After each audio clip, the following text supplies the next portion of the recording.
Bonjour à tous.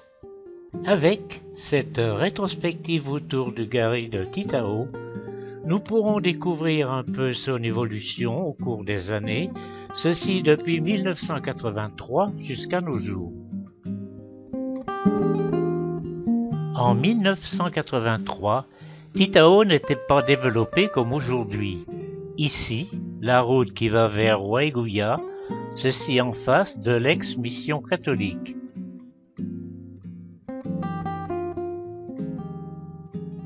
L'entrée du Gary.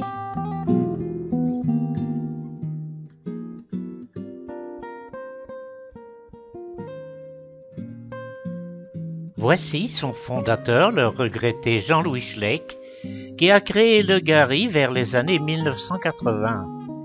Il est revenu jusqu'en 1988. L'entrée du Gary à la saison des pluies, c'est bien vert.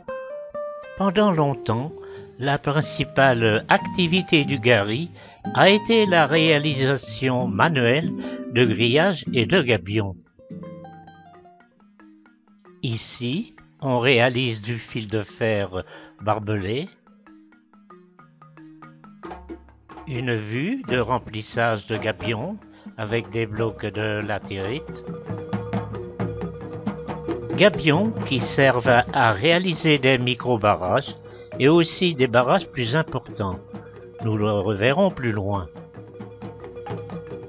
Une charrette pleine de gabions en partance pour un chantier. Une autre activité qui pendant longtemps était intéressante, c'était avec le poste de soudure, la réparation des charrettes des paysans. Ici, devant le Gary, Jean-Louis Schleck palabre. Là, il n'a pas l'air d'accord avec Housseni. On aperçoit aussi Marcel Ganamé et au fond, un stock de gabions.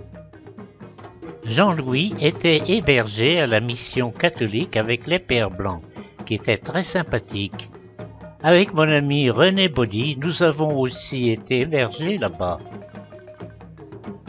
Là, au déjeuner à la mission, un jour où les pères étaient en séminaire, Jean-Louis découpe un bon poulet. En 1984, l'équipe du Gary, une bonne quinzaine d'artisans. En 1983, Jean-Louis, accompagné de Marcel Ganamé, est venu à Waiguya me demander si je voulais travailler avec eux au Gary. Toujours à Waiguya, Jean-Louis et aussi Solange.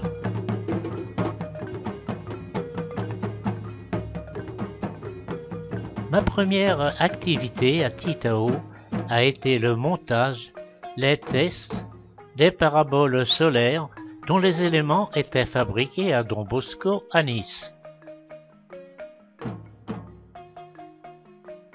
Une démonstration très réussie de ces paraboles à l'hôpital de Waiguya.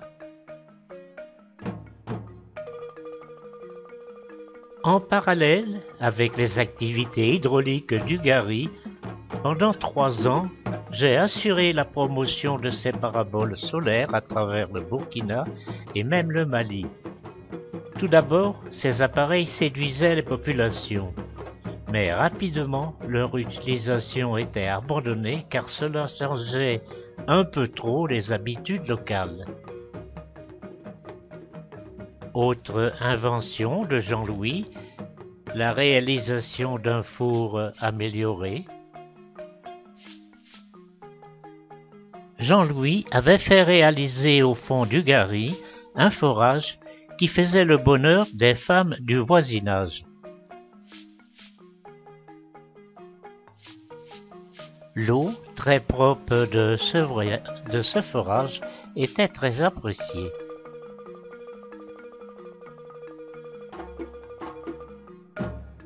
Malheureusement, ce forage est pratiquement tari depuis quelques années. Il aurait fallu le pistonner ou l'approfondir, mais cela ne passionne pas le Gary. Dommage. Début 1986 avec Solange en mobilette, direction Le Gary, où nous allions vivre pendant un mois. La petite chambre que nous avions bien aménagée,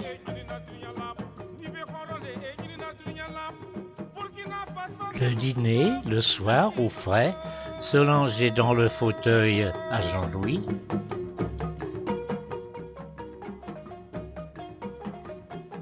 Ma sœur Thérèse, venue passer 3 jours avec nous à Titao, arrose là son anniversaire. Avec quelques femmes des environs du village, Solange avait mis en place un atelier de tricotage. Ceci ne plaisait pas trop à Jean-Louis, car il disait que cela distrayait les gabionneurs. Notre lit, où par la suite beaucoup de Seine-et-Marnais ont passé des nuits tièdes, Jean-Louis, Bernard Coudreau, Pierre Brocaire, Les Hébert, Jean Bertrand et bien d'autres.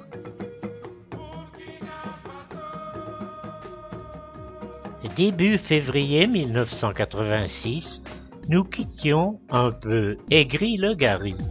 Ceci du fait qu'avec le coopérant de l'Oxfam belge Xavier Cornet, que nous verrons plus loin, il y avait quelques interférences et je devenais plutôt indésirable au Gary.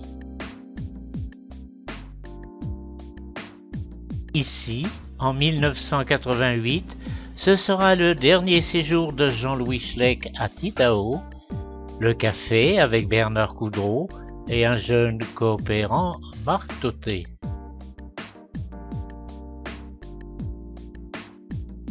En 1994, Bernard Coudreau, malade, ne pouvait plus assurer les visites annuelles des gares. Mon absence de visite des gares n'avait guère duré. Bernard Coudreau m'a demandé si je voulais accompagner le nouveau président Pierre Brocaire lors de la visite 1995. Pierre Brocaire reste admiratif du forage du Gary.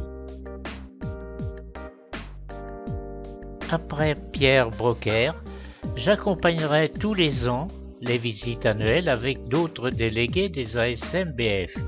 Ici Jacques Morer, ami de Bernard Coudreau. Le petit déjeuner, ici avec Jacques Morer, ceci toujours au Gary. En 1997 et 1998, le couple Hébert était avec moi. Ici, le dîner aux chandelles. Pendant presque 2 années, il y a eu la guéguerre entre les gares de Titao et de Gourcy. On s'ignorait, ne se parlait plus et bien sûr pas de coopération. J'ai convoqué les responsables des 2 gares au Caïman à Waïgouya et après moult flags, voire la table, nous avions enfin la satisfaction de la réconciliation assez onéreuse pour nous. En l'an 2000, Jean Bertrand est venu accompagné de Marie-Louise Duchesne faire l'évaluation des gares. Nous voyons ici Jean, non pas en 2000, mais en 2001. Toujours avec Jean, nous levons notre verre au rituel dîner aux chandelles au Gary. Ceci sous l'admirable ciel étoilé de Titao, que nous ne verrons plus maintenant puisque Titao a été électrifié ces dernières années.